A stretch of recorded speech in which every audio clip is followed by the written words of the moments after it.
Yeah, matter of fact, let me put mine. Welcome to the Prisoner2Painter Podcast, stories of inspiration, where we talk about mental health, addiction, religion, becoming a business owner and self-sufficient, for what, when, where, and why.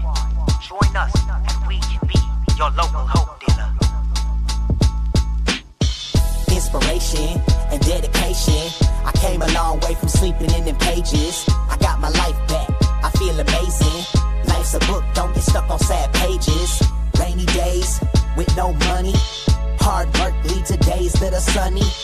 Looking back, it was all needed. The problems, the pain, the trauma, the grieving.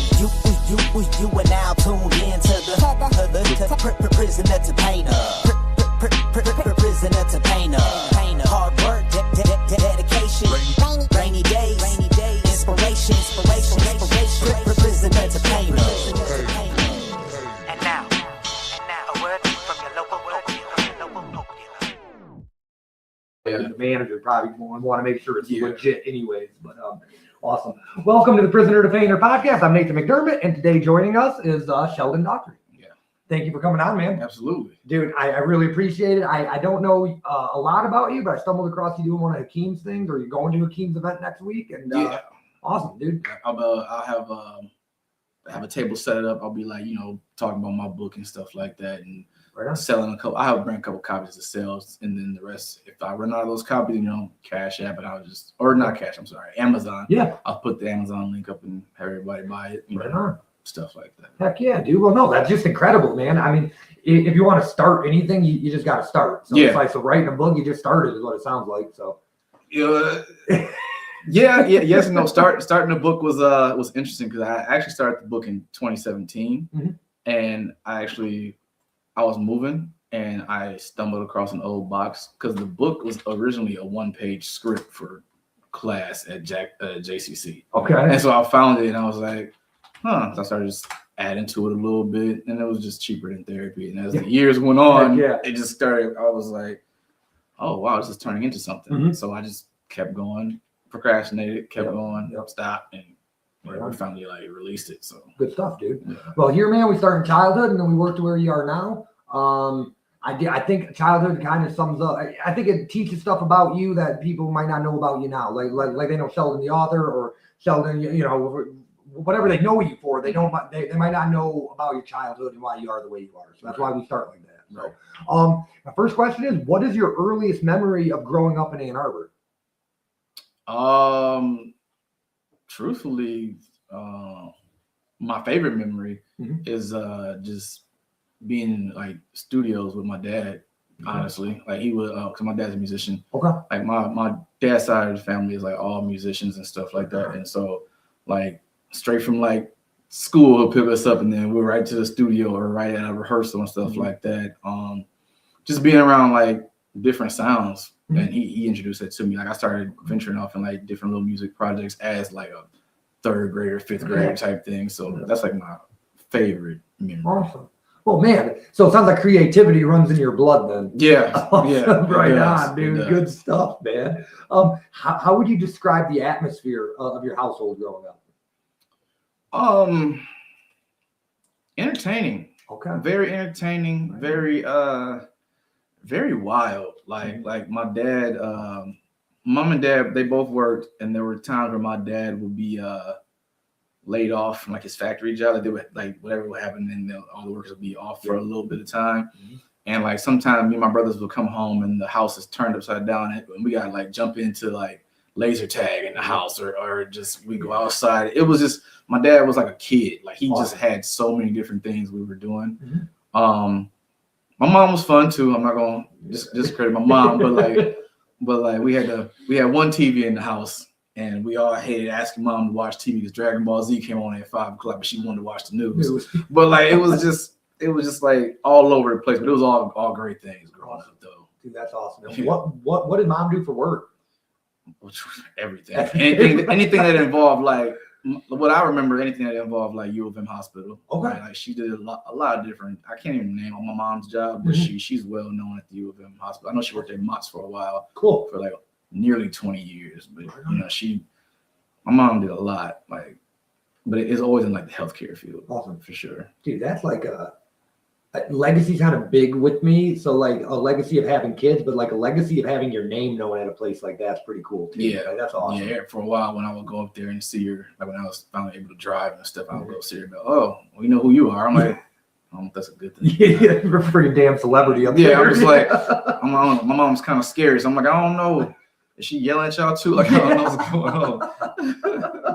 That's funny, man. So, oh man, what was this is great. I tell every guest this. I haven't told every guest this, but I want to reiterate. Like, I smile and I'm enthralled, and I want you to know that it's true. Like, dude, I am so stories save lives, dude. So I hope somebody one day watching this will be like, man, I can write a book now, or I can do this now. Like, yeah, awesome. I would love to inspire. Like, yes, I would love to inspire. Heck yeah. What was your favorite book or movie growing up, and did it help spark your imagination?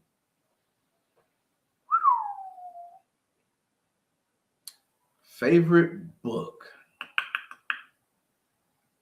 I can't think of a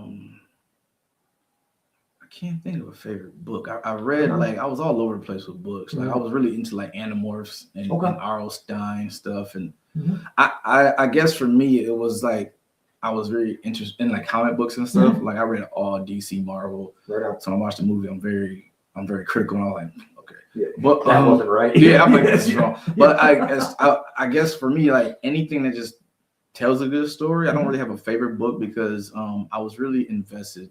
Now I can say I was searching for like the creativity in it because everything is just different. Yeah. And as far as favorite movie, this is such an odd answer, and I really don't care. But believe it or not, it's Russell Crowe's Gladiator. I love that movie. That's my all-time favorite movie. I can watch it nonstop. Like my kids are like, "Do we have to watch it again?" I'm like, "Yes, we do." Yeah. Or go to your room. So yeah, like I have two. I would say Russell Crowe's Gladiator and Denzel Washington's Hurricane. Yeah. He played Reuben Hurricane Carter, the boxer or whatever. And I thought those are my two favorite all time. Right on. For sure. That was a super loaded question because I just wanted to tell you mine. No, no, but a little bit. Dude, if you know who Andy Andrews is, he's my favorite author. Okay. He wrote The Traveler's Gift. It's like okay, dude, that book changed my life. Wow. Like seriously, I wrote a traveler's guide about the book for like for mental health and stuff. Yep. And so he wrote a guide to it. Dude, I love that book. Yeah. No, that's dope. Like, and I've only like read bits and pieces. I never actually had to finish it. I'm like a squirrel, man. I get so distracted with stuff. I'm just like, all right.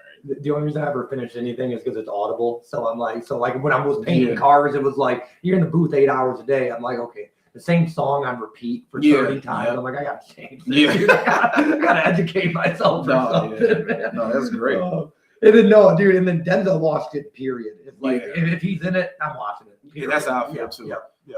I feel the same with like, Denzel for sure. Yeah, dude, he's I have yet to see a movie I did not like. I have some that aren't my favorite, but that don't mean he didn't like. Yeah. Oh, he shows out. Everyone, dude. Good guy, bad guy. Don't know what type of guy. Like he's just good, man. Whenever he's on camera. Yeah. It's not a cameo. It's gonna be. Yeah. So. I respect it, man. Were you a performer even as a small child? Because from what I picked up on you ended up becoming an actor or acting. Yeah. Okay. So were you a performer as a child? Yeah. I would like going back to like when my dad introduced me to music. I remember I did I don't know if it was 4th grade or 5th grade.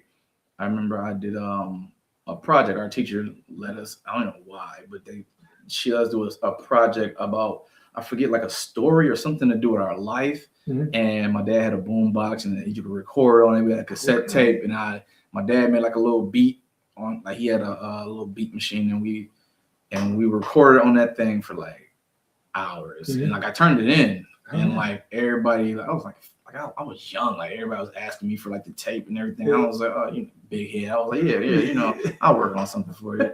And I got into a lot of school plays and stuff, and then I didn't really take it serious like middle school or high school, because like I just thought it was cool that I could pretend like on stage and stuff. It was like recess. Like it was cool. I can just go back to being a child again. And I I started doing things. When I started taking it serious, when I got into like, I had a couple of theater classes at when Jackson College was JCC. Yeah. And then I joined a theater group, and like my teacher then, she like Colleen Flynn, she like would have me meet up with her and her family outside of school. Okay.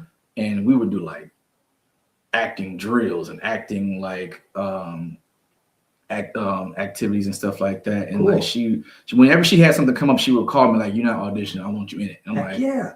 okay. So I was doing that, and I got to travel a little bit. I traveled for like, I auditioned for a lot of shows. I auditioned for a lot of shows. I came close to one. I auditioned for MTV's Teen Wolf. Dude, season 2. sick. Yeah, I auditioned for season 2. I went out for Isaac. I went out for him, and then I went out for Walking Dead, which was weird because I spent all this money to go to Atlanta to go audition for Walking Dead. Yeah. And they gave me the character, and as I'm doing my lines, doing my sides and stuff, they were like, "You did great, but this is actually we want this character for like a Mexican or Asian." And I was like, "Why am I reading for it?" You know? Yeah. Then when the show comes out, it's Glenn, and I was like, so I was reading for Glenn. Stuff like that. Like I've auditioned for like a lot of things. Like what, 3 years ago, 3 years ago, I was in Vegas. I was auditioning for like a lot of stuff. I auditioned for Sinners. Okay. That was a fucking bad show, dude. I went to audition for Sinners, which was kind of another weird thing. They didn't tell us what it was. They just gave me the size when I came to the room. Okay. Out of like 2,500 people. Damn. And then we were all there, back and forth. And I said, I'm reading for cornbread. Like, this sounds like a big dude. Yeah. I'm like, okay. And I did this scene where he was like being kind to one another. I did that scene. Okay. But I didn't know what it was. And I'm like, okay. So when the movie came out, I was like, well, this makes sense. Why would I read for? So, but no, it's always fun auditioning. And even now, like I took a break from it because I'm in school and stuff, and I'm working on my other books, but like I'm still gonna be auditioning. I'm still I got a real close friend. We filmed a movie 2 years ago, and we're in the editing process. We have we're gonna release that soon. Okay. We got like one final scene to shoot, but we're gonna he's been like working tirelessly, editing the film and stuff like that. So like, yeah, from like 5th grade to now, I've been like steady, like just working, performing, blah blah blah. So on top of the podcast and trying to like spread inspiration and like all that stuff that I like to do, I think it's cool that I'm getting to these people who cartoon some of these people before you guys get like rich and successful, because no, you're talented, he's talented. Right. So like I just think it's so cool. You guys got a big head, he's all big and stuff. I'll be like, I got your signature on the table. Oh man, hey man, I'll come back and do a show. Yeah, there you go, right? But no, man, it's like some of these people are like, I'm like, wow, man, you guys are friggin' super talented. So, and that's another reason I hope to try, maybe not this one episode, but I hope to try to boost people up, you know, more eyes on you. But dude, that's crazy, man. It seems like they would try to better get better people to try out for certain roles if they know what they're trying to get, if that makes sense. Because like Cornbread quite clearly was a huge dude. Yeah. It seems like they would be like, okay, we got to find a guy like 6'5" or bigger. So yeah. You would think that, because like that's I mean, I would assume, like, being in the room, I would say that's not really all the way the director. Okay. It's like the casting director. Gotcha. Like they'll probably have me come audition for it, have him look at it, and he'd be like, "No, this is what I'm looking for," you know. Gotcha. So it's not really all on him, because like I was on I actually was in season 3 of Mayor of Kingstown with Jeremy Renner, and stuff like that. I had a scene with him, which was kind of cool. And I just witnessing all that stuff, like a lot of behind the scenes stuff as an extra, and I had like a couple lines. And I was just like, oh, this is how it's ran. This is what you guys do. Because when I auditioned for going back to Atlanta, like this is like 2014, I auditioned for Black Panther. Okay. But they already had Chadwick Boseman picked out. I was just the one lady was like, oh, he's just too skinny. I said, I can eat, I can do that. This is Black Panther. But finding out that Chadwick Boseman was already picked for the role. And I was just like, man, look, I got a phone call. Because when I do the auditions, I actually was a part of I got to be in Batman vs Superman. So I'm with the same company. They still email me like, okay, we have audition coming up. Can you make it? So that's why I'm like, okay, yeah, I can travel to Vegas. Yeah, I can do this. Yeah. Will I get it? Maybe not, but you know, I'll make something happen. So that's why I'm getting all word of mouth with all these auditions. So Batman vs Superman started it for sure. And when I got to Black Panther, I was like, I can figure all this out. But then I was like, I'm not about to be doing all that flipping and all that stuff. Like, dude, Wayne Gretzky, out of all people, hockey player, said one of the best lines I've ever heard. You miss 100% of the shots you don't take. Man. So it's like, I'm like, all right, like, so just do it. You know? Yeah, I'm still gonna keep going. I mean, all the no's I've heard, there's a yes out there. There, you know, always will be. So I'm just like, you know, I'm not too worried about it. I even trick my kids and my friends sometimes when I'm like fake being serious. Like they look at me like, I'm like, oh, that's how you know I'm a good actor. I was just playing. Yeah. On to the next. So I get my kids with that all the time. My son started, my oldest son, he's like, whatever. Yeah. I'm starting again. I'm over it. I'm like, all right. So yeah. What was your favorite cereal growing up? Captain Crunch, Crunch Berries. All right, dude. Yeah, I would tear the roof of my mouth up, but you know, I was gonna say, not like the roof of your mouth. I would tear the roof of my mouth up, but you know, it was worth it in the end. I won't do it now. I'm just like, took a long time to heal. That's funny. Who was the first teacher or mentor that was like, damn, this kid's talented? My 4th grade teacher, Miss Sheldon. I still stay in contact with her. That's cool. Yeah, she's on my Facebook and she like reaches out from time to time and she's she's like, I'm watching you. I'm proud of you. And I'm just like, oh man, if I can make her proud, you know what I'm saying? So yeah, she's like, I think it's cool how she's still in contact with my mom, which I wasn't aware of. So I was like, oh, so yeah, Miss Sheldon for sure. Right on. For sure. She's seen a lot. She's seen a lot of things that I didn't see. Like she was kind of pushing me to do talent shows at school, and I was like, no, absolutely not. I was always a class clown. But to a certain extent, I would get permission to be a class clown. I didn't want to get in trouble. So but no, definitely Miss Sheldon for sure. Right on. What is one lesson from your childhood that you still carry with you? One lesson. If I'm gonna be me to the fullest, and be me loud. Yes, sir. Like, period. My dad always taught me to be me, because I've always been like a comic book nerd. I'm the kid that walked around with like superhero T-shirts and bragged around anime and stuff like that. And it was so funny. Like even going to Jackson High or in high school period, I would always have like a graphic tee, Batman, you know, Thundercats, whatever. And it was always like, you know, got weird reactions from it, but senior year, all the cool, whatever you want to call them, everybody had a Marvel show. I was like, get the fuck out of here.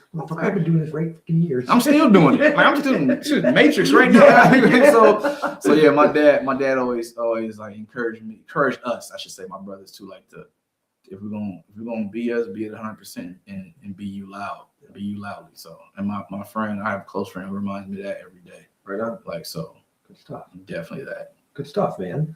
What was your first role on stage, and how did you feel? Being up there. I was Prince Charming and Cinderella. Okay. Jackson High. Diego, Miss Manarola, and I couldn't sing. Okay. So I got pushed back to being like an extra on the stage. Oh, geez. So being that whole production was fun, but when we actually had opening night, oh man, I made sure I got front and center. I didn't care what the scene was. I would make sure I was like, and they used to get so mad at me. I was like, I can't sing, but I was, you know. But I think that was cool too, to be pushed to the side to watch all the lines they had to remember. I was like, oh, I would have folded under pressure. I would never did it. But gotcha. Because my dad came out. He was so, my son's in the play. And I don't think I ever told him that I was actually like, yeah, I'm in the background.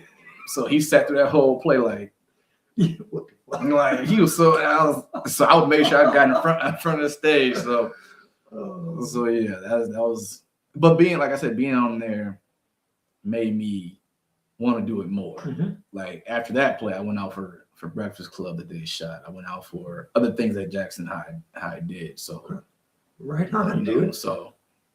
Wow. I didn't expect. I never know what to expect. You know what I mean? But I did not expect this from like just a story and just like. Right. I just interviewed my old lawyer, Jared Hopkins. Okay. And also he did plays, and he did like, and you would look at the dude, and I just didn't get the vibe. I just didn't get the vibe. Right. And I was like, I didn't expect that. Man, it'd be different. Yeah. Hey, I mean, incredible. I mean, I was just, wow. How did your time? Wait, so I feel like I went. So when did you move from Ann Arbor to Jackson? And how did your time in Jackson, Michigan, shape your perspective as a teenager? We moved in 2005. Okay. Oh man, the stories. We moved in 2005, and like I said, we went to Pioneer. Me and my brother was at Pioneer running track for Pioneer. My brother was like doing everything, football, track. I think he played basketball or he tried out something. But my brother, I was following my brother's footsteps a lot, my older brother. And we came home last day of school. Came home in a U-Haul truck. I'm like, they're getting divorced. I'm thinking like mom and dad. I'm like, what's going on? And then go in. My dad's like, yeah, we're moving. I was like, all of us? Like, Yeah.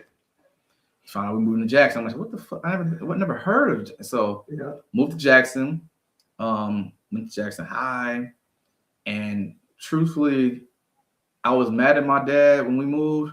But if we didn't move, man, I would not have these experiences now. Like I met some of the dopest people in my life now that I still call friends and stuff like that at Jackson High. Like we were the new kids from Ann Arbor, so I was like the quiet kid. I'll never forget. I got a certain group of friends that I met, and my friend Johan, best friend.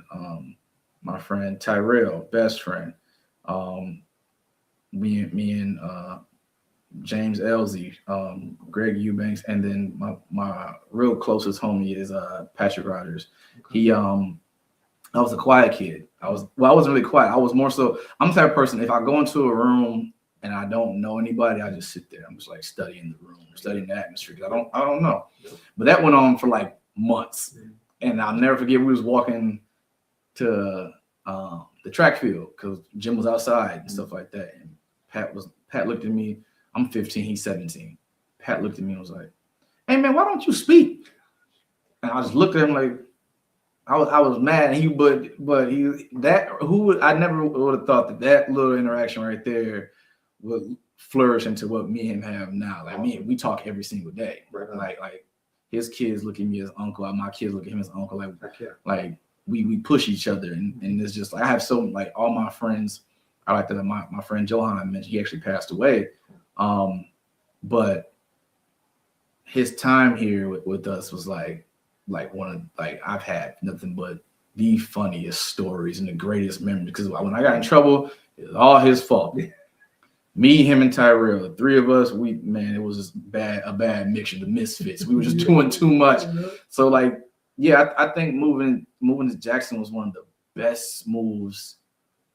Because everybody says a lot of negative stuff about Jackson. You know, everybody going, I want to move away. I hate Jackson, this, and the third. It's like I met some real beautiful people here. I agree. You know, and without them, I don't think I would be who I am right now. I don't think I would have the encouragement or the courage to do the acting, the writing. Because I don't know, I all my friends in Ann Arbor, like, they're still great. I still talk to them too, but like moving to Jackson was like, it was meant to happen. It was supposed to happen. Gotcha. So I have nothing but the greatest respect for this city. Like my kids are from here. Like I wouldn't have my kids if I didn't move here. You know. So yeah, I actually I love Jackson. But all cities come with like the bullshit. So every single one. It's not, you're not gonna move away from this city and go to that city 45 minutes away and not be a part of no bullshit. So it's just like, now if you choose to be in it, that's on you. Exactly. Me, I'm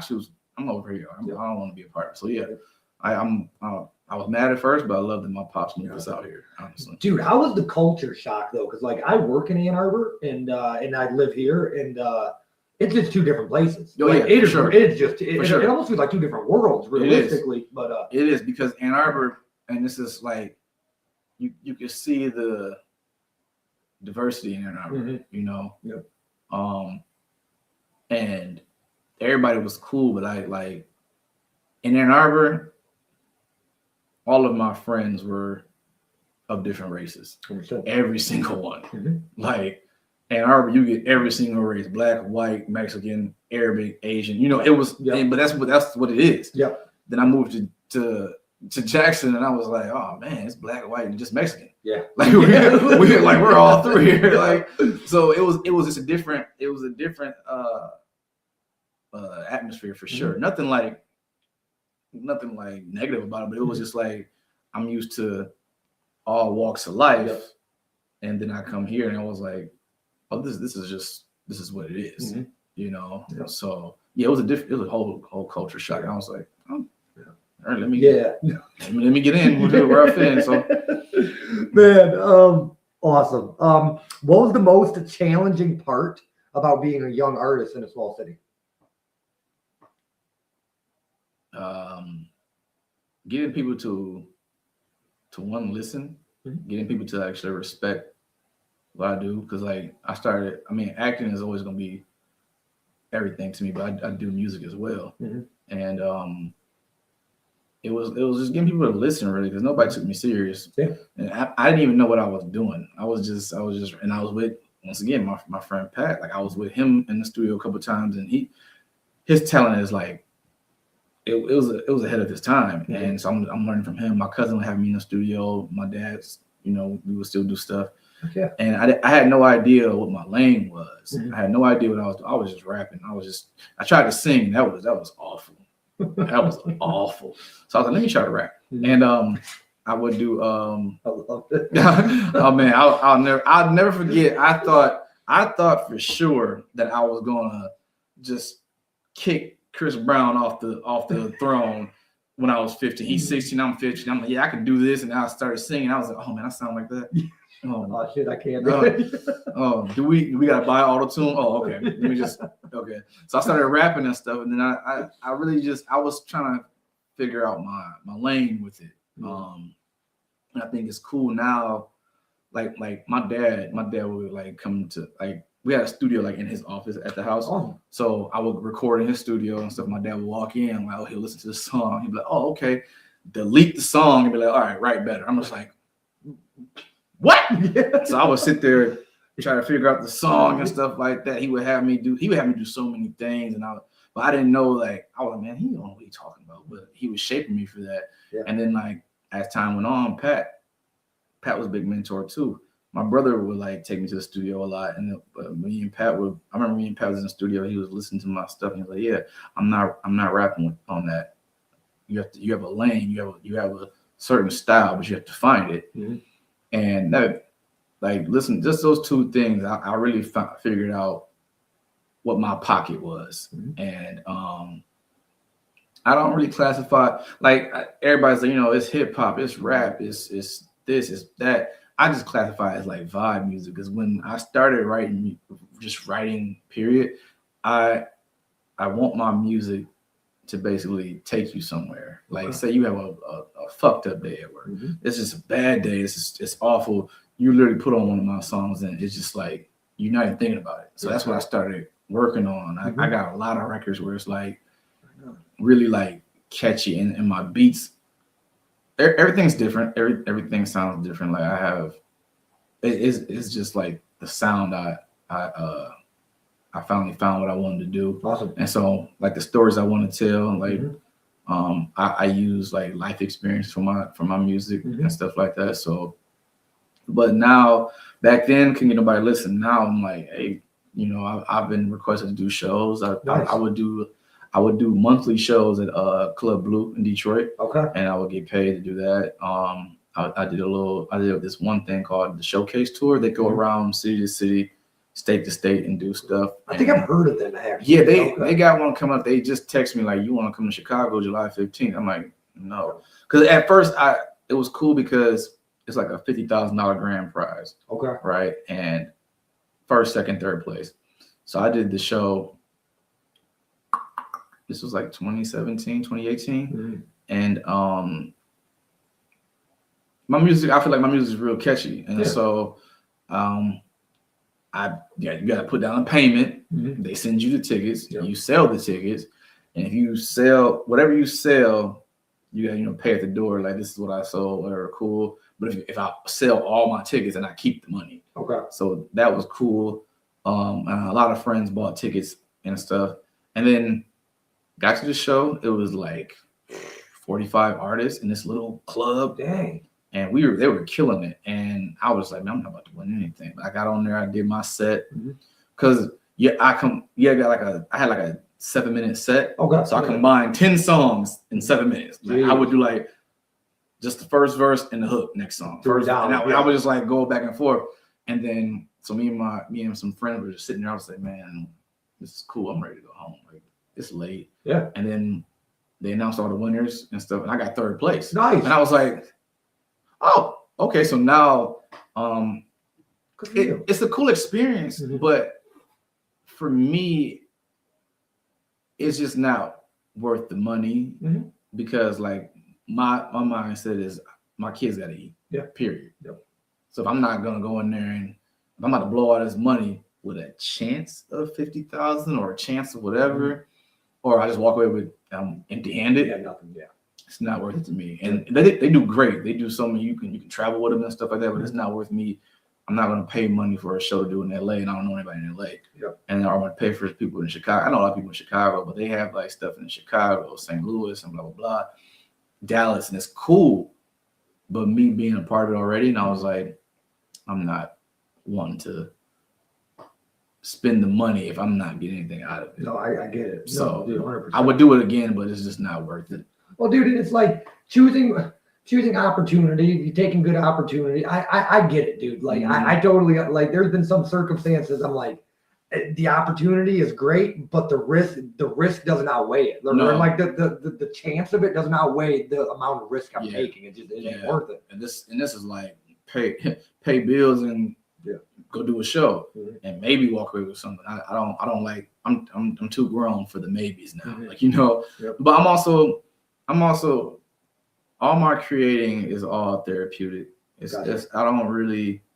I'm not really looking for a record deal. I just want to make music. Maybe now if it comes with some money attached to it, I'm gonna gladly. You're gonna jump. I'm like, oh yeah, let's do it. Yeah. But I'm not looking for anybody to be like, oh man, he's the #1 artist. We want to sign. I'm not looking for that. I'm really.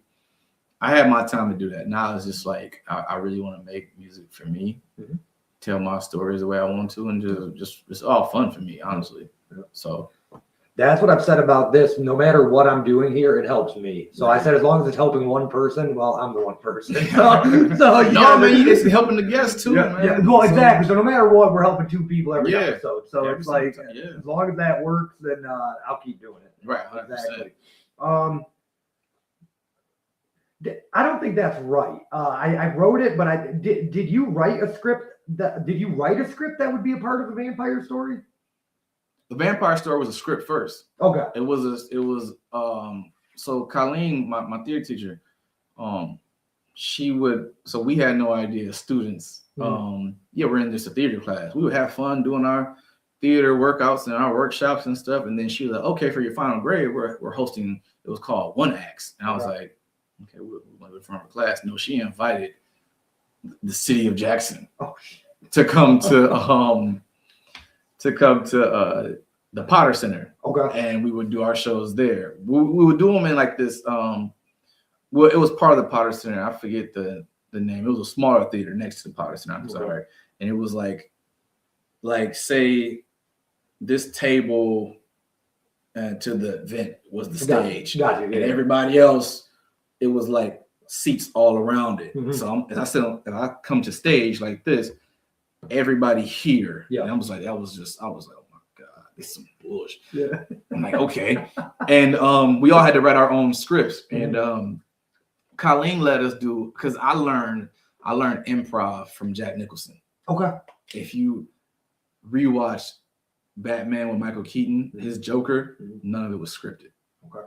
When he became the Joker, I should say none of it was scripted. Because like all of his, you see how much fun he was having. And Michael Keaton even did an interview. Like, I was trying to keep up with him, and we were doing stuff. My stuff was scripted, so I was basically going off of him. Yeah. And I was like, but all of his movies were like, what's that? Anger Management with Adam Sandler. Yeah.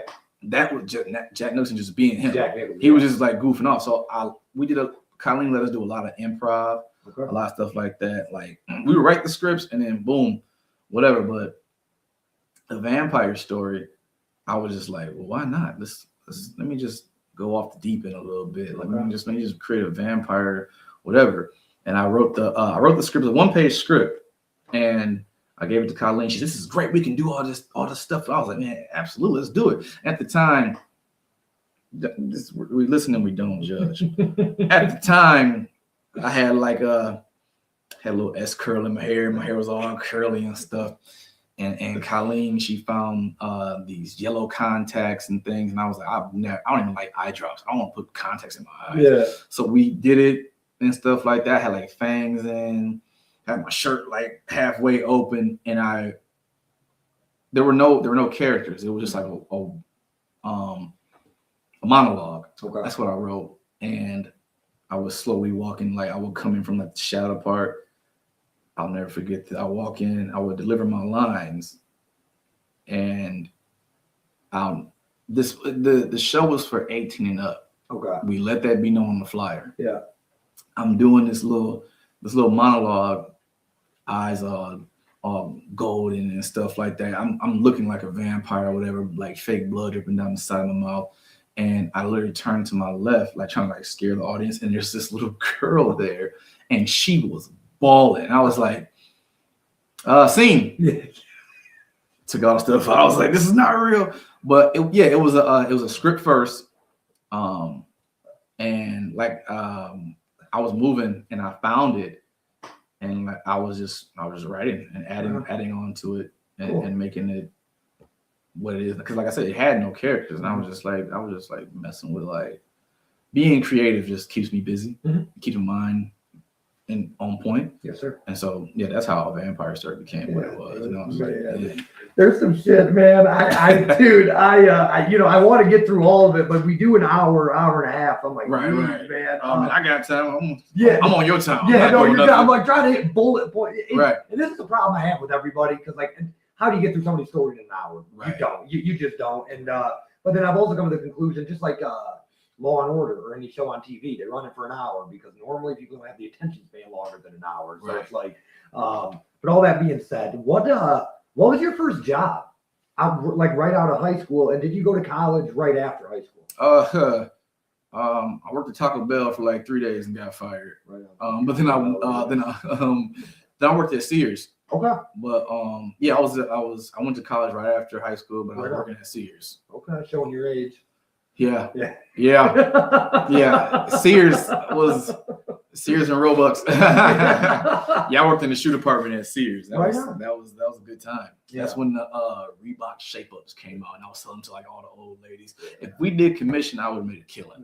Man. I was selling those. I miss Sears because Craftsman, you could just. I actually feel bad taking that old grandpa. Grandpa broke a wrench probably 20 years ago, and they still replace it. I'm like, fuck, dude. So I think man. Sears was a good spot. I was mad when they shut down. They shut down when Kmart shut down, I believe. Yeah. So that was it. Right. That was my spot. Then I got into like the healthcare field. Okay. So I went from like retail.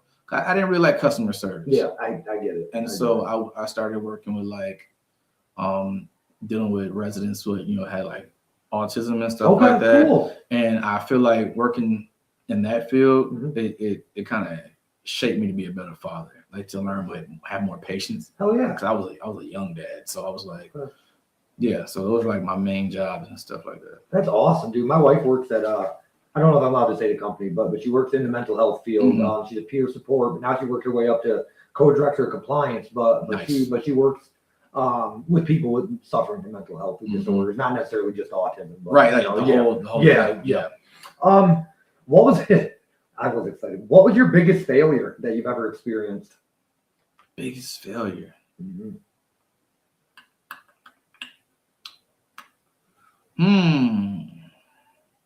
That's an interesting question.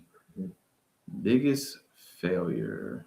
And now, mind you, I don't believe anything is a failure if you learn from it, but you get the question. Like, what's your biggest letdown, I guess, or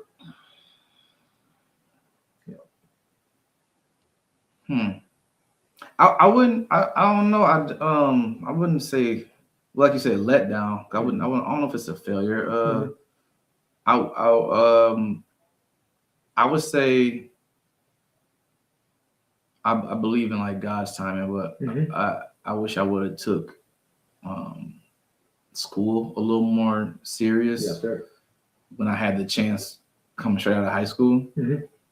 But then again, I look at it like, man, I wish I would have did so much more. But looking back on it and in my life now, I was supposed to experience these things, but I do wish, like, because I was too busy, we was too busy throwing parties and doing college kid stuff. And I kind of stepped into the real world a little too early. Because I was 19 when my first son was born. Gotcha. And that's what I mean. Like, I remember me and my dad kind of fell out. Cause my dad was like, well, you gotta slow down what you're doing. It's acting and all this stuff you're doing. No, you have to focus on being a father. And I was like, man, well, I can do all these things. But he was just telling me, like, you have kids, your life now revolves around your kids. But I would do all these auditions, I would do all these things still. I just wish I would have took things way more to heart then. I got you. Than I am now, because now I'm back in school and I'm doing something totally different outside of creating. And I hope that my creative talents like merge with the career path I'm taking. So that's the and I think it will. I think it will, because I'm actually in school for social work. And my goal is to go the therapy route. So I want to make sure, like, I'm still, even with going that route, I'm still gonna be doing my books, I'm still gonna be doing my things, but I want them, both of those worlds, to kind of collide. Do you know who Victor McDermott is? I know the name. Okay, so we got to interview him too as well. To check out his episode.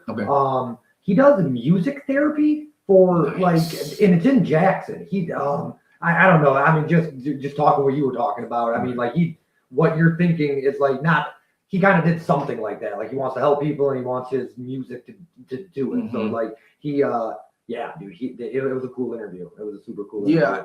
I just I know I talk a lot. You're good. No, you're good. Side note, like, when I say I want those things to collide, because I'm also a teacher assistant. Right. So I work at a care home, going to school. Good for you. A teacher assistant, but my life is kind of crazy. But like, it's not gonna be forever as far as like the work schedule. But like, I thought it was kind of cool that this year I was able to bring my writing gifts to the students, and I had the students in every class write their own story. Nice. And now it's not for sale or anything, but I created a book for them. I took their summary, their stories, and I worked it into a book. So at the end of the year, they're gonna go home and show their parents, like, yeah, we worked on a book. I wrote a nice little letter to them, and I think it's cool because those same kids that I want to say that the world kind of give up on. I have one particular student. He literally wrote like 4 more stories after he wrote this one. Like, I showed him, I printed one copy and I brought it to school, and I'm like, hey, this is what we did. So now I'm waiting on the other copies to come in the mail. I thought that was cool. Like, the kid, even like the little kids that want to act like they're too cool for it, they were really excited to do it. So I was like, that's why I mean, like, I just want whatever art form to just merge with what I'm doing. That's seeing healing live time. That is awesome, dude. That is so awesome. Okay, so perfect. So how did you keep your creative spark alive during that time? Like 19, when you're having a kid and a lot of stuff's going crazy. How did you keep your creative spark alive? Just really, I leaned on my friend Pat. I leaned on my oldest brother. I leaned on a lot of friends. Even when the songs weren't good, I would do it. I still like performed when the Foundry was the Rocket. Like, I still performed, I performed Michigan Theater. Right on. I did a lot of shows at Michigan Theater. So, and just watching certain things, like just watching anything on TV was like inspiration.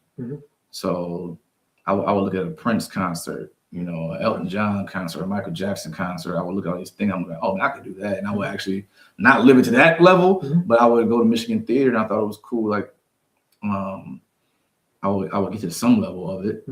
So just staying active with the writing and just like doing like writing drills for myself and stuff. Like just keeping the train moving. Yeah. Honestly, I just didn't stop. Heck yeah. So my grandma once told me, if you shoot for the sun, you might just hit the moon, and that's what I do, man. Yeah. I go way bigger than I can reasonably achieve because I know it's unreasonable, and then you might just hit one step lower. So that's the goal, dude. Yeah, you know, you just never know. Yeah, exactly. So, Yep. Awesome. So getting into closer to where we are now. Well, I guess I should ask this first. Is there anything leading up to? Is there anything from childhood or school or right after school that I missed? Is there anything that you wanted to share when I invited you on? Like, you're like, man, I really want to get this out. No, I think we touched on the basis of everything. Okay, perfect. So, perfect. So, how was it? Because you just got a book published, correct? Yes. Okay. So, how was it working all these things and publishing a book? Like, that's a lot on your plate. Man, it was rough. Yeah. It was rough. So the book started in 2017. Okay. Like I said, I started developing stuff in 2017, and what stopped the book. It's a lot of procrastinating. So what happened was I wrote up to like 5 chapters, and I gave it to I gave it to like 4 or 5 friends who hate vampire anything, and they read it and they came back to me, you gotta finish this book. And I was like, oh, okay. If I can make y'all believers, I can do that to the world. Right there. So I got to chapter 8. Took some time to get me to chapter 8, and my grandma got sick.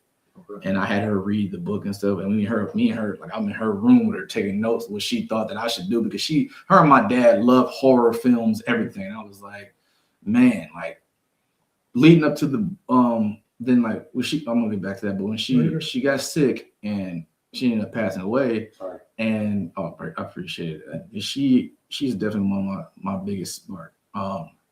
She passed away. And I kind of went into like I was in a depressive state. Go inwards, yeah. So I was like I was just a shell, and then I had to like snap out of it to be strong for my mom, because this was her mom. And one day I just hopped up and said, I'm gonna dedicate this to her. Awesome. And I started working on it. My friend Johan saying that he ended up passing. I was like, oh my God. Okay, I'm putting his name in the book. Let me go ahead and let me get back to it. So what I ended up doing, what got me to finish the book, I watched so many vampire shows. Oh my God. Like I went through I went through months of like studying all the Blade films, Bram Stoker's Dracula, Vampire Diaries, True Blood. I was reading all vampire lore. And I was like, let me just figure this out, because I had to find a way to make my vampires different. Like I read every single Anne Rice book. Gotcha. It was irritating, but I read it. I was like, man, I said, oh my gosh, because I only read an Interview with a Vampire from her. Okay. Then I found out, I was like, well, she made like 12 books. Yeah. So I'm like, I'm just reading. I'm at work pissed. I'm just like, oh my God, but it was all good. Because every vampire is the same. Yeah. Every vampire is the same. And not to give away much of my book, but at the same time, it's been out, so I can say it. So every vampire is the same. So I made a point to give each vampire different abilities. Nice. So if you're a vampire, you can read minds. I can't. Okay. But I can turn into mist, and you can't. Gotcha. This one can morph into animals, but we can't. Everybody has a different ability. Yeah. And I kind of took took what I know from like Teen Wolf and stuff, because everybody's eyes glow different as well. Like yours may be like red, mine are yellow. This person's is blue. Fire. His are green. Hers are hazel. Everybody comes with different skills and different stuff. So I'm just like, this is okay. I got to make a difference somehow. So yeah, dude, I like that a lot. My mom wanted me to ask this question, and I know she's listening. She actually, because I told her I have an author coming on, and she's like, whatever. But I know she's watching. So, but I really want to ask this. So she She wants to like write a book about her life, Okay. Autobiography or biography or whatever it's called. So her fear is, so I guess I don't know how to ask this. Do you find it difficult to write as characters, or do you think it would be easier to write for yourself? Like, this is the story of my life, or to make up fictional characters and make a pretend story? It's hard to write for characters. Okay. Because you have to like figure out what this character is about. Like what is it about this character? What do you want to make this character? Writing for yourself it should be easy because it's your story. Understood. It's your story. Now, what I will say to Mom is, because she's watching, I would say get a notepad, and because what I do is I storyboard everything. Okay. I basically write what this chapter is going to be about, Mm-hmm.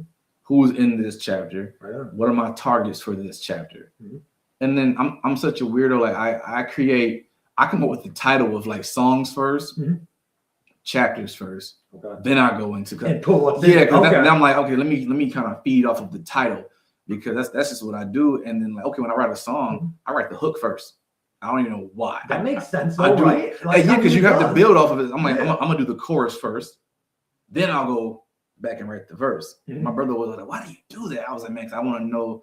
It's always a build up, because the chorus is the lead to the bridge, so you have to like make it make sense. Yeah, well, you flow. Yeah, it definitely has to flow. You don't want to be on a rocky river. So yeah, that's basically what I said. Like, Mom should like definitely storyboard. I think it'd be easy for her to write because it's her story. Mhm. Only she can tell the story. Mhm. Now I can come up with a bunch of characters, and I'm like, okay, well, this doesn't make sense. Let me Yeah. go ahead and change this part. Well, So- and I know more so what she was saying. I didn't know how to word it. You have to put in quotations. He said this. Oh, They man. said this, and It's like a ping pong effect. yeah, It's so yeah, annoying because this first book, I had a friend read the book because it's out. Mhm. She was like, man, I love the book, but there was a lot of back and forth. He said, she said, they said. I was like, oh, so I will say I'm writing another book, and it's not necessarily like the ping pong effect. Gotcha. It's like so and so said, and as the conversation goes on, I let it be known the conversation is still continued by this character. Gotcha. Instead of saying he, because it's gonna be too much he said, she said. Yeah. It's ridiculous. Yeah, she had a rough childhood, and she kind of watched a Blue Angel thing. But anyways, I just thought, because I thought of that has to be hard. The quotation, they said this, he man. said, and then it's like, and because I've read books like that, and it doesn't bother me, but I'm like, holy fuck, I couldn't imagine writing it. Is what I'm saying. Like, Yeah, holy it's annoying. Yeah. It's annoying, but it's necessary. understood. It's necessary because I always, like, as a writer, I always like write my stuff. This is what it's supposed to be about. Cool. And I go back and edit and actually change the wording what it's supposed to be. Gotcha. Come on, okay, well, this makes sense here. This makes sense there. So yeah, it is annoying, but it's necessary. Going off the True Blood thing you said, and I'm asking this: are you trying to make this into a series, or are you just going to keep it as a book?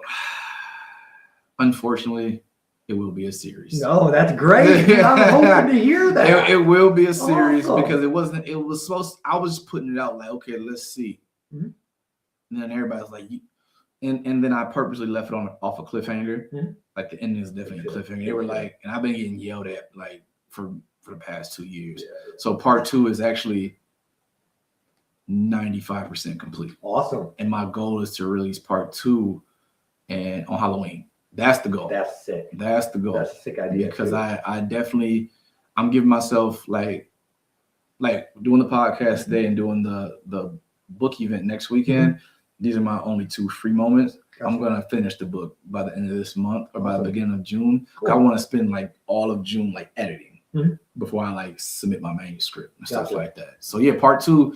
And so I would say Vampire Story, it's a short read. I didn't understand the level of what books are supposed to be. Mhm. So as a novel, minimum supposed to be 45,000 words. I was Okay. like, I thought I was cooking. I didn't know my book's like 18,000 That's words. still a fuckload. Yeah, I'm like, Holy so it's shit. like a 5x9, so like 100 pages. So I Yeah. was like, but it's an easy read. Mhm. So I consider this book a teaser trailer Okay. to what's to come. Awesome. Because the way I've been working on part 2, I'm like, oh my God, I'm getting pissed off at this character. Now I'm writing him. Mhm. And this one Good. is going to be longer, Awesome. more detailed. And I'm answering a lot of questions that I wasn't able to answer in the first one. Awesome. There's like, okay, like there's like and I will say this, there's 2 no-name characters in the first one. Okay. they get brought back up and they actually have names and identity in the second one. Gotcha. And it's also part of what the story is going to become and how we do this. And I think I already have a favorite chapter. Awesome. Which is it's so good. It's so good. Like the way I wrote this chapter about this one particular character, I literally go into their origin story. It's like you read the book, bam, origin, then we're back into the present time. Nice. So I wanted to make this solely about, because when you read it and you'll see it's like he's a misunderstood character. But it's his fault that he's looked at this way. Mm-hmm. So I thought it was kind of cool going into his story, and I'm having fun with it, man. I'm like, I already got the cover art for the second one. That's what's really been my inspiration. Like I can look at my phone, like, okay, this is gonna be big. I already got ideas of what I want to do with this and stuff. So, and I already got I already know the third one's gonna be the final installment. Okay. But it may be the final installment for vampires. Mm-hmm. I can move on to something else, but I don't want to be known as a horror author. This is more like a fantasy, whatever, because I have other books that are in progress that have nothing to do with horror. Okay. It's a whole different. I want to do multiple genres. Okay. I don't want to do just one specific genre. Yeah. So I got some stuff coming. How do you combat TV shows and movies, dude? And I say that as in I read, my wife reads. I don't know a crazy amount of people that still read all the time. So how do you combat that? I don't know how else to word that. It's like I have to watch it. If I'm working on vampires, I have to watch nothing but vampire things for a while. Because if I get inspired by James Bond or something, I'm gonna end up writing something about James. I'm like, oh man, this has nothing to do with vampires. Yeah. So I literally just whatever I'm working on, I lock in on that specific topic or that specific genre of film or books, and it's like it's just like kind of like my trainer at the gym, like mind over matter. I have to really focus on this. Gotcha. So that's when I'm like, okay, I'm about to watch some vampires stuff. Okay, cool. And then I watch some vampires. I'm like, oh man, this is garbage. Like why? Yeah. So yeah, I just have to really just stay focused. Like nothing else matters. Gotcha. So I do have a couple more questions. I'm not going to rush, but I just want to, we are getting close. Maybe 20 more minutes. And I say that I would love to have you back on in the future. I mean, seriously, there's some guests that it's like, and not that every story is important. So I never want anybody to hear that a story wasn't important. There's some stories that deserve 2 or 3 because I need to get it all out. There's other stories that are just an hour did it. That's just. Hey man, listen, like the way you reach out to me, as long as I can plan ahead of time, I'm good to go. Dude, I'm glad you're like that because I'm like, hey man, I got openings in June. They're like, it's May. I'm like, no, that's perfect. Yeah, that's perfect. Like when you said a date, I was like, let me look at my I'm free. Right so that works for me. So your album Cruise Control is out. What does that title represent for your life right now? That literally, and I keep bringing Pat up. Pat told me he classified my music as highway music. Okay. So that's where the title Cruise Control came from. So because I'm just like, you're gonna get in the car and you're gonna vibe, man. So Cruise Control was like Cruise Control, I feel like was a statement for me. Okay. I just made like, you can call it industry type records. I made like just feel good. Like I made a couple of songs like it would fit a barbecue vibe. I got it. Would fit, and people would forget that I'm actually like a poet when I today's a good day type vibe. Yeah, I got you. Stuff like that. Yeah, like I have a song called Good Thing. And me and Pat took it to made it real Earth, Wind and Fiery G-Funk era. Right on. And I'm just rapping on it, and everybody kind of people were just like, man, I love that type of bop that you do. I'm like, yeah. And then but people also forgot that I actually rap. Yeah. So I was like, oh, let me remind people that I can actually do it with my pen. Yeah. So I just kind of I had fun with it, man. I remind people like, oh yeah. I said, yeah, I do this, man. I fell into that pocket because that's just what made me feel good. Yeah. But I actually can do this. So let me remind you a little bit. So yeah, I thought that was a good statement for me. A very good statement. I like that. How do you handle the pressure of being a public figure in the local community? And I say that because as soon as I typed in Sheldon D. Dottery on Google, it fucking popped you up. There was no other option. It was your face right there, author. There was no other option. So Wow. to me, that says at least a level of success that, you know, some people strive for. So. Man, my dad taught me to always be humble at anything. Like Sure. people do recognize me and they say certain things. I'm like, I'm just like I'm really antisocial. I'm really not. I hate when I'm like, hey man, we're doing this. I'm like, oh yeah, we're gonna be there. Yeah. So like when I'm out and about, people do say something to me and stuff like that. I'm always like, I'm definitely gonna. First, I'm shocked because I'm like, I don't owe anybody money. Who is this person? Yeah. So I think it's cool. I think it's cool people recognize me and say certain things, and it's always been like good things, pleasant things. I remember I did a song called The Hustle back in 2015, and I'm trying to withdraw some money from American One, and the bank teller looked at me like for like 2 minutes. I was like, "There's money in there. Like, what? I know. I need my money." And she started like reciting The Hustle, Okay. and I was like, "Okay." Oh, she knows me. But she like told me, she's like, "Yeah, my fiance, he looked you up on SoundCloud. I was on my music on SoundCloud then." And she was like, "Yeah, he listened to you on SoundCloud." So I was like, "Oh, can I get my money now?" Like, so no, but yeah, no, it's just like if somebody ever comes up to me and says anything, like my kids, like they tell me that Jay High knows me a little bit, like, you know, and stuff like that. Cause my son, I know for one, my daughter, she knows all my lyrics, and I was like, I don't think she supposed to be listening to this stuff. But I'm like, all right. She comes over and she's rapping like, I got a song called Purple Skies, and I'm like, you can't sing that. Don't sing that. Especially when your mom don't sing that. But no, like my kids actually help get my name out there a lot. Like they don't realize that I'm kind of cool, but then again they do. Yeah. But they my kids definitely push my name around. So when I walk around like to the mall or something, people like recognize me. But Yeah. and I'm very cordial. So Being a public figure, do you ever feel like some people in the community maybe butts heads with you simply on because you are a public figure? So like your kids going to JPS, do you ever feel like they're the conflict that you're the parent? no. Okay, right on. No, right like, on. when they find out I'm the parent, they be like, "Oh, we know who you are." Right on. In a good way. Not yeah. I know who you Yeah. They're always like, cause I want to make sure, like my past ain't the cleanest, but like now I want to make sure that we're moving forward. And you know me as a grown man versus a teenager entering adulthood. I want to represent my children right. I want them to represent themselves right. Yeah. So no. I was more so asking, I'm sorry to just interject real quick. I was more so asking in the term of like maybe people that envy you, maybe like other people's kids that go to the same school that you went to school with type deal. No. Okay, right on. Cool. No, cool. Because stuff. Because I think that's cool because like a lot of my peers, their kids now go to Jackson High, and when we see each other like out at sporting events, it's always beautiful. Like it's always love, and it's never no. And if it's envy, I wouldn't know. Good. You know, I really wouldn't know. People bump heads for like creative reasons. Because I'm like I don't really like this. Yeah. But I don't want it to be like I'm shitting on what they're doing. Yeah.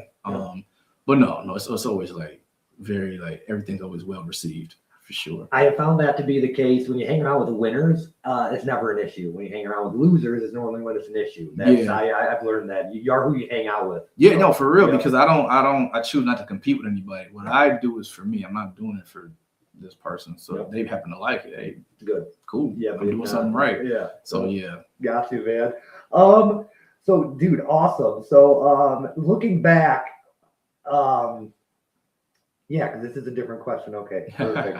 Looking back, what would you tell the 14-year-old version of yourself? Oh man, don't quit. Remove procrastination. Literally stay focused, because I found out cutting ties as an adult. I should have cut ties when I was younger. I didn't really know. Everybody wants friends and stuff. Yeah. But growing up now, those same friends I don't have for a reason. Yeah. So I would tell 14-year-old me to like, don't ever be influenced. And also keep your ideas and your gifts to yourself, because I want to be a writer. And people are like, you can't write. Well, why would you do that? And the same person is trying to do what I told them I was going to do. So I like to keep everything close to the chest and remove any influences. I agree. That's what I would do, because I was too try to impress everybody. As me now, I don't care. It's for me. Yeah, it's all for me. Yeah. So if you could have a dinner with anybody in history, anybody, dead, alive, it don't matter, made up person, who would it be? Nipsey Hussle. Okay, what would you eat? Man, we gotta be at a Mexican spot, man. All right, I gotta get some loaded nachos from somewhere. All right. What, it doesn't matter. But well, then now I gotta ask why Nipsey Hussle? Nipsey Hussle, I met Nipsey Hussle once in 2011. Whenever I was in California doing Teen Wolf. Just the way his mindset is, like after this, I'll send you like some of his interviews. Just the way he went from, because Nipsey Hussle is known for being a rolling 60s Crip. His music was about blah blah blah, but then as he elevated himself, you listen to his music from like 2010 to like he was murdered in 2019, but from 10 to 19, he goes from gangster rap to like preaching about being entrepreneurs, and he did so much for his community. He did so much for his community, and he was just purely inspirational. Like I'll even just, I won't see you full interview. I'll see you like shorts on YouTube. The way he articulated himself, like he's really a pure inspiration, because he carried himself well. It's just the way he talked. Like he would talk to you, he would give you like positive influence on accident. Yeah, like it's kind of just like, whoa, like this dude is who I would like to model some of my actions behind, because Nipsey Hussle was like a pure soul, I would say. The one interview I've seen with him, and I'll never forget it probably till I die, because I loved it. They asked him if he would play Snoop Dogg, and he said no, because I don't want to be known for being you. And I got chills. Like I was like, damn. He was like, that's it. That'll stay embedded in my head, because people once knew me for Trips, because I was the painter at Trips. I don't want to be known for Phil's painter. I want to be known as Nathan, not Phil's painter. Like, what the fuck is that? You know? No, 100%. That's what he said, because he was like, if I do the movie, all they're gonna know me is for playing Snoop Dogg. I won't be Nipsey Hussle. Exactly. So yeah, that's I love that. That's how he that's how he did it. I was like, yo, this is dope. Yeah. Like, you can't beat that, dude. It'd be Nipsey Hussle all the way. Man. Okay, I'll ask one more question from my list, and I'll ask our wrap-up question. Right. If you, I like this. If you could, sometimes I forget what I type out, seriously. If you could act in any major film franchise, which one would it be? Okay, franchise. Hell, I'll even just say movie, but. Man, it's I'm gonna be honest, and everybody knows it'd be anything Batman. Okay, right on. Batman, my favorite comic book hero. Okay. Like I would definitely do a spin on Batman. Like I would love. I can't be Bruce Wayne, but I would definitely do a different version of Terry McGinnis and do Batman Beyond. You know, like I would just anything Batman. Like right on. That's I just love Bat. I think people would think that I like Batman because he's a bat, or it has something to do with family. It has nothing to do with that. Batman, his character, like he's a person in a bat suit. Yeah. But he literally went through everything. He learned all forms of martial arts to become who he is. He put his speed to the test. That's why he's so quick. He learned to disappear from a magician. Like, and one thing about Batman, like he studies you before he fights you. That's why he beat Superman like 4 or 5 times. Because he got kryptonite, but I'm make him a human. But it's like his work ethic is why I'm a big fan of Batman. Like his work ethic. That's why I'm like, oh man, we're gonna argue all day. His work ethic is for sure. Perfect. So my wrap-up questions are all the same from every guest. So this is how we keep like a nucleus. Like this is how we keep all the stories kind of a main whatever goal. Is there anything I didn't ask that I should have? Is there anything I missed? No, I think you were spot on with everything. Perfect. Right on, dude. I ask, because some people, when I ask them, I know, because my brain worked for an interview. When I was interviewed for JTV, hey, would you come on?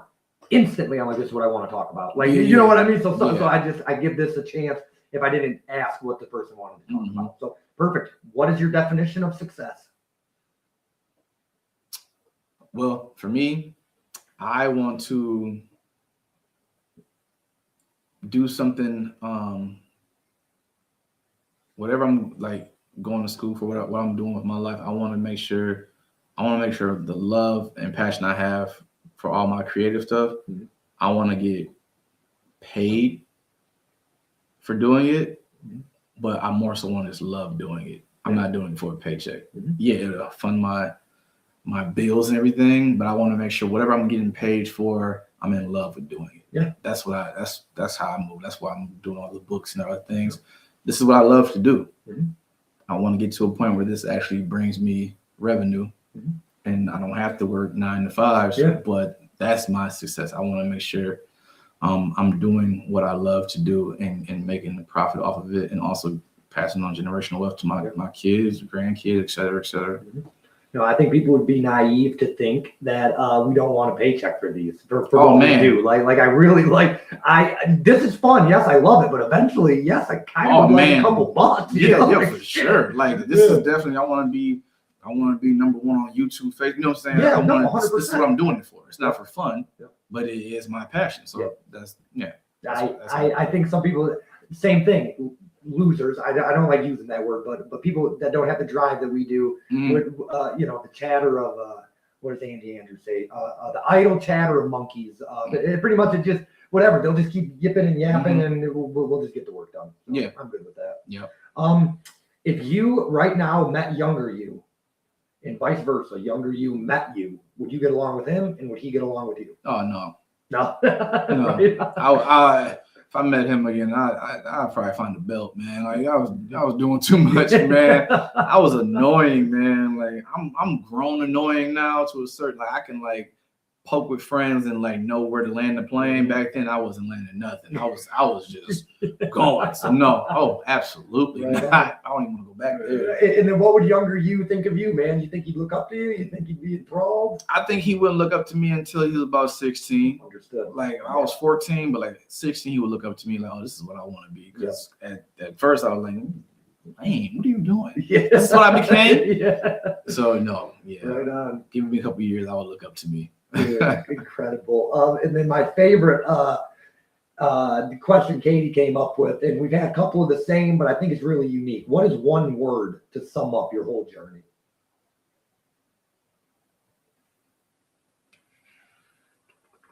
That's why we hold it for last. Man, what is one word to sum up my whole journey?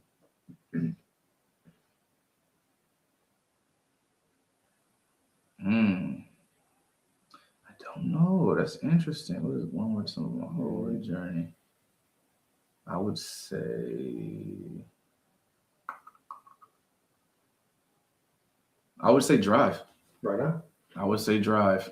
Good stuff, dude. Like I know why it took so long to do that, but like say that, but yeah, drive. Right on. No, dude, this has been great. Honestly, this has been wonderful, dude. Actually, and this was one last question we just added.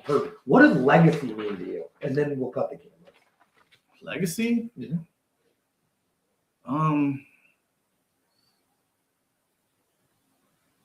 For me, I mean, I think I just want my kids to look back on everything I've done and just be proud. I want my kids to be proud of what I've done, and I want my kids to show their kids. And I want my kids, their kids, all the way down the line, just to be inspired from what I've done, or following some of my footsteps as far as creation. So, I want my babies proud of me for sure. We just started asking that because I asked my dad that, and he said, when you hear my name, smile. That's what he wants his legacy to be. Fuck, dude, good enough for me. I agree. Wholeheartedly. That's why I carry myself a certain way. I want you to mention my name, and you be like, oh, this guy's a good guy. Like, I've heard that recently in the past couple of years. So I'm just like, I want that to continue. Yeah, because it used to be, Nate the drunk, Nate to this, Nate to that. Now it's Nate whatever it is now, but it's not that at least anymore. You don't live there no more. Yep, exactly. So, dude, thank you. Oh, absolutely. Thank you, Sheldon. I'll cut these cameras. Give me a second.